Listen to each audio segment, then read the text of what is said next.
શ્રી ગણેશાય નમઃ. મિત્રો, આપ જોઈ રહ્યા છો આપણી યુટ્યુબ ચેનલ આશીર્વાદમાં આપ સૌનું સ્વાગત છે. આજે પોષ માસની પૂર્ણિમા છે. પોષ પૂર્ણિમા એટલે ભાઈ બહેનના સ્નેહનું પ્રતીક, ભાઈ બહેનના બાળપણનો તહેવાર, પૂર્ણિમાનું ધાર્મિક મહત્ત્વ, પૂર્ણિમાને દિવસે પૂજાપાઠ કઈ રીતે કરવું તેના વિશે આજે આપણે આ વિડીયોમાં સાંભળીશું. જો આપને મારો વિડીયો પસંદ આવે તો લાઈક કરજો, શેર કરજો અને પહેલીવાર જો આ વિડીયો આ ચેનલમાં જોઈ રહ્યા હોય તો સબસ્ક્રાઈબ કરજો, જેથી મારા નવા વિડીયોની માહિતી તુરંત આપ સુધી પહોંચે. 13 જાન્યુઆરીએ પોષ પૂર્ણિમા છે. આ દિવસે પ્રયાગરાજમાં પણ મહાકુંભ શરૂ થઈ રહ્યો છે. નદી સ્નાન અને દાન કરીને પોષ પૂર્ણિમાની સવારે કરવામાં આવે છે. શાસ્ત્રોમાં તમામ પ્રકારના વ્રતો અને તહેવારો બતાવ્યા છે. તેમાં પૂર્ણિમાના વ્રતો અને તહેવારો પણ બતાવ્યા છે. આજે પોષ પૂર્ણિમાનું મહત્ત્વ ખૂબ જ છે. ખાસ કરીને ગુજરાતમાં પોષી પૂનમે બહેન ભાઈના આયુષ્ય માટે અને તેના ભવિષ્યના સૌભાગ્ય માટે પોષી પૂનમનું વ્રત કરે છે. આખો દિવસ ઉપવાસ કરે છે. ચંદ્રોદય પછી ભાઈ બહેન બંને ચંદ્રના દર્શન કરે અને ચંદ્રની સાક્ષીએ બહેન ભાઈને પૂછે અને રોટલીમાં કાણું પાડીને તેમાંથી ચંદ્ર દર્શન કરે અને ચંદ્રમાને કહે છે કે ચાંદા તારી ચાંદલડી, પોષી મારી પૂનમડી, પોષી પોષી પૂનમડી ને પોષી બેનના વ્રત, ભાઈની બેન રમે કે જમે. પોદ સુદ પૂર્ણિમાના દિવસે કુંવારી બહેન ભાઈના સુખ સંપત્તિને સમૃદ્ધિ માટે વ્રત રાખે તથા એ પૂર્ણિમાએ આખો દિવસ ઉપવાસ કરે. આ દિવસે ભાઈ બહેનના પ્રેમનું ઊંડું રહસ્ય સમાયેલું છે. આ દિવસે કુમારિકા બહેન ભાઈ માટે ભગવાનને પ્રાર્થના કરે, તેના દીર્ઘાયુષ માટે ભગવાનને અરજ કરે. આ દિવસે કુંવારી બહેનો માટે મહત્ત્વનો અને મહાન દિવસ છે. પોષી પૂનમ ભાઈ બહેનના હિતનું આગવું પર્વ છે. ભાઈ બહેનના પ્રેમનું મંગલ પર્વ એટલે પોષી પૂનમ. રાત્રે ચંદ્ર ઉગે ત્યારે બાજરાનો નાનો રોટલો અથવા રોટલીમાં કાણું પાડી તેમાંથી બેન ચંદ્ર સામે જુએ અને નીચેનું ગીત ગાય કે ચાંદા તારી ચાંદલડી, પોછી મારી પૂનમડી, પોષી પોષી પૂનમડી ને પોષા બેનના વ્રત, ભાઈની બેન રમે કે જમે. આ ઉત્તરમાં ભાઈ જવાબ આપે કે મારી બહેન જમે. એ પછી જ બહેન ઉપવાસ તોડીને એકટાણું જમે. એ પહેલાં ચંદ્રમાની સાક્ષીએ ભાઈના આયુષ્ય અને પોતાના સૌભાગ્ય માટે પ્રાર્થના કરે. પોષી પોષી પૂનમડી અગાશીએ રાંધ્યા અન્ન, ભાઈની બેન રમે કે જમે. આમ ભાઈ જમવાનું કહે તો બેન જમે અને જો રમવાનું કહે તો આખી રાત બહેનને રમતું રહેવાનું.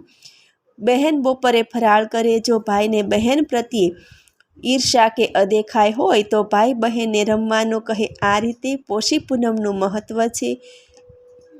આખો દિવસ બહેન ભાઈનું સ્મરણ કરે. જે બહેનને ભાઈ નથી હોતો તે બહેન પોતાના દૂરના પિતરાય ભાઈ માટે આ વ્રત રાખે અને તેના માટે ભગવાન આગળ ભાઈના હેમખેમની માંગણી કરે. પોષી પૂનમનું વ્રત અને તેનું મહત્ત્વ, તેની પૂજા વિધિ.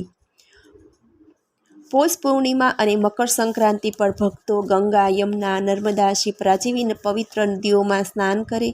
જો નદીમાં સ્નાન કરવું શક્ય ન હોય તો ગંગાજળને પાણીમાં ભેળવીને ઘેરે સ્નાન કરવું. પુરાણોમાં પણ કહેવાયું છે કે પોષી પૂનમના દિવસે નદીમાં સ્નાન કરવાથી પાપોનો ક્ષય થાય. પોષ પૂર્ણિમાનું આટલું મહત્ત્વ છે અને સર્વ મનોકામના પૂરી થાય. માઘ માસનું સ્નાન પણ આ દિવસથી શરૂ થાય છે. નદીમાં સ્નાન કર્યા પછી નદી કિનારે અથવા તમારા ઘરની આસપાસ કોઈ પણ મંદિરની આસપાસ જરૂરિયાતમંદ લોકોને અન્ન, કપડાં, તલ અને ગોળનું દાન કરવું. શાસ્ત્રોમાં પણ કહેવાયું છે કે આ પૂર્ણિમાના દિવસે કરવામાં આવેલું દાન સામાન્ય દિવસો કરતાં 100 ગણું પુણ્યકારક ફળ આપે છે. પોષ મહિનાની પૂનમના દિવસે સૂર્યની પૂજા કરવી જોઈએ, કારણ કે આ મહિના દરમિયાન સૂર્યની પૂજા કરવાની પરંપરા છે. પોષ મહિનાના અંતિમ તિથિએ સૂર્યને અર્ઘ્ય ચડાવવી. આ માટે તાંબાના વાસણનો ઉપયોગ કરવો. ઓમ સૂર્યાય નમઃ બોલીને સૂર્યને જળ અર્પિત કર્યું. વિષ્ણુ પુરાણ અને બ્રહ્મ વૈવર્તમાં લખ્યું છે કે સૂર્યની ઉપાસના કરવાથી ભક્તને સુખ, શાંતિ અને સફળતા મળે છે. પોષી પૂનમના દિવસે તમારા સમય પ્રમાણે શાસ્ત્રોનો પાઠ કરવો, મંત્રનો જાપ કરવો,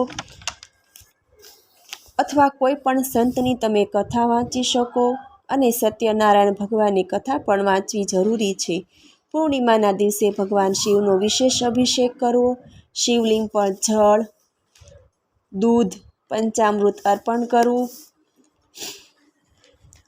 પૂર્ણિમાની સાંજે ચંદ્રોદય પછી ચંદ્ર ભગવાનને દૂધ અને જળથી અર્ધ્ય ચડાવવું.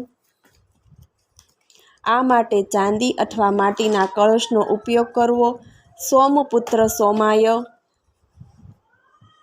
મંત્રનો જાપ કરો. આ પૂર્ણિમાને દિવસે પાણીમાં તલ ભેળવીને સ્નાન કરવાની પણ પરંપરા છે. આ દિવસે ભગવાનને ગોળ અને તલ અર્પણ કરવા. પૂજા પછી તલ અને ગોળનું સેવન કરવું અને તેનું દાન કરવું. આ દિવસે ગાયની સેવા કરવાની પણ પરંપરા છે. ગૌશાળામાં ગાયની સંભાળ રાખવી, ગાયને લીલું ઘાસ ખવડાવવું, ગાય આશ્રય માટે પૈસા અને દાન કરવું. સાથે જ પોષ પૂર્ણિમાના દિવસે અન્નપૂર્ણા માતાની પૂજા કરવી જોઈએ. પોષ પૂર્ણિમાના દિવસે પવિત્ર નદીઓમાં સ્નાન કરવાથી મોક્ષની પ્રાપ્તિ થાય છે. આદિત્યાય સવિતા સૂર્ય ખગ પૂષા ગર્ભસ્થિમાન સ્વર્ણ સ્તપનો ભાનુહસ સ્વર્ણરેત દિવાકર તદેવાગ્નિસ્તદાદિત્ય સ્તુદાયુસ્તુ ચંદ્રભા તદેવ શુક્રમ તદ બ્રહ્મતા આપહ સ પૂજાપતિ. હે સૂર્યનારાયણ, આપ જગતનો અંધકાર દૂર કરી પ્રકાશ પાત્રો છો, તેમ અમારા અંતરાત્માના અંધકાર દૂર કરી પ્રકાશ પાથરો. ઈર્ષા, અજ્ઞાન, દ્વેષ, લોભ, કામ, ક્રોધ, ભય આદિને બાળીને ભસ્મ કરો. આપને મારા કોટી કોટી વંદન છે. મને સાંભળવા બદલ ધન્યવાદ. જો આપને મારો વિડીયો પસંદ આવે, લાઈક કરજો, શેર કરજો અને પહેલીવાર જો આ વિડીયો આ ચેનલમાં જોઈ રહ્યા હોય તો સબસ્ક્રાઈબ કરજો, જેથી મારા નવા વિડીયોની માહિતી તુરંત આપ સુધી પહોંચે. ધન્યવાદ. જય શ્રી કૃષ્ણ.